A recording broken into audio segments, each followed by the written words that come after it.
दोस्तों नमस्कार। आप जुड़े हैं मनोज सिंह ऑफिशियल से और मैं मनोज सिंह आपके बीच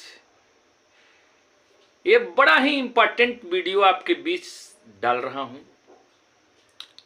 जितने भी हमारे एनआईएस डीएलएड साथी हैं सबके लिए एक बहुत बड़ा सूचना भी है, खबर भी है, अच्छा भी है और बुरा भी है। हम अपने अनुसार आपको जो मेरे मन में बात उद्गम हुआ है उस बात को आपके बीच रख रहे हैं।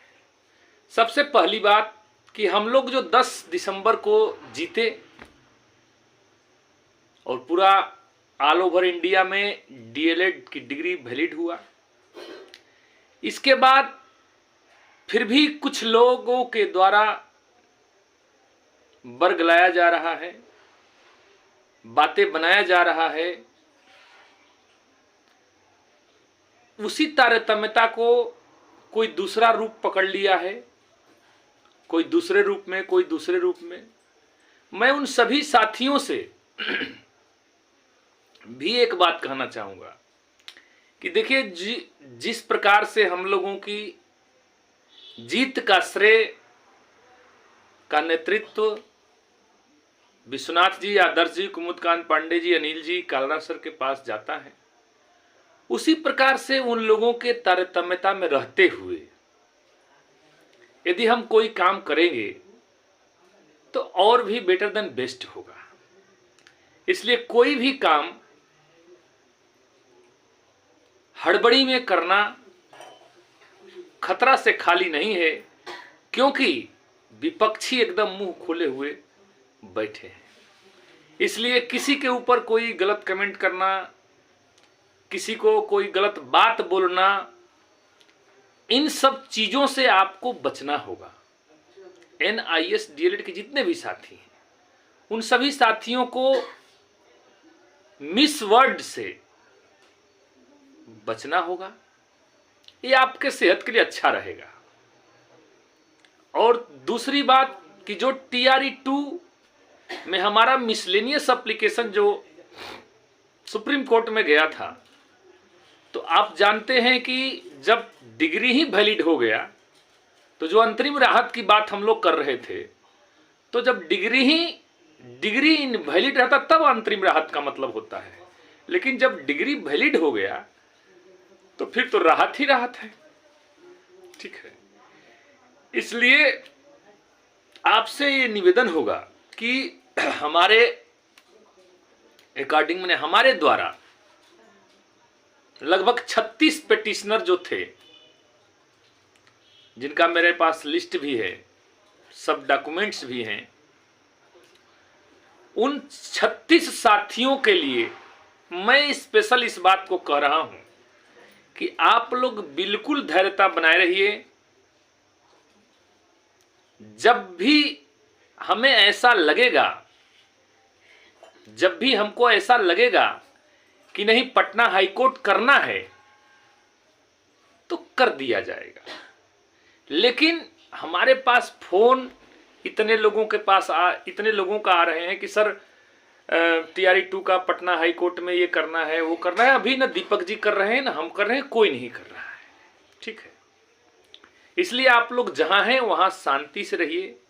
आज जो उत्तराखंड में आपने देखे ही कि जज साहब को इतना मतलब बेइज्जत करने के बाद भी जो विपक्षी वकील है कितना निर्लजता से, समझ ही नहीं पा रहा है। लेकिन सत्य परेशान हो सकता है, पराजित नहीं।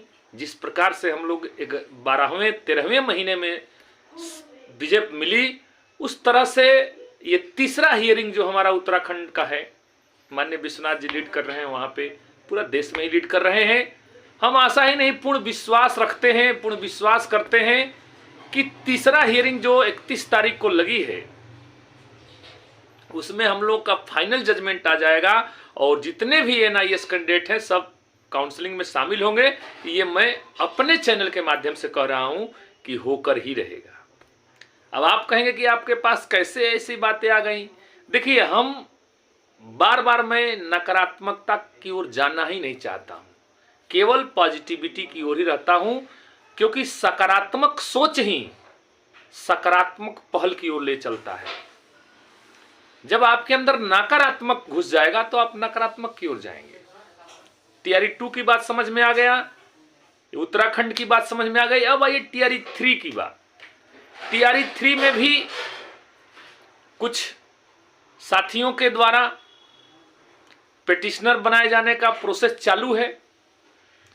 उसमें जिन साथियों को बनना होगा वो अपना बन सकते हैं, हम मना नहीं कर रहे हैं, ठीक है। लेकिन इतना बात जरूर कह देंगे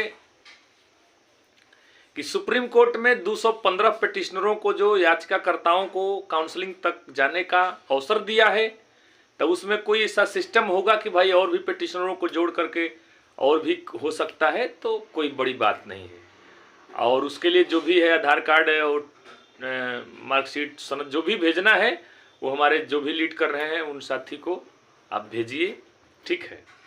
लेकिन टीआरई 2 वाले बिल्कुल इत्मीनान से रहें, क्योंकि देखिए हड़बड़ाने से कुछ भी नहीं होगा। मैं बार बार कहता हूं, आज भी कह रहा हूं, अब बार बार कहूंगा।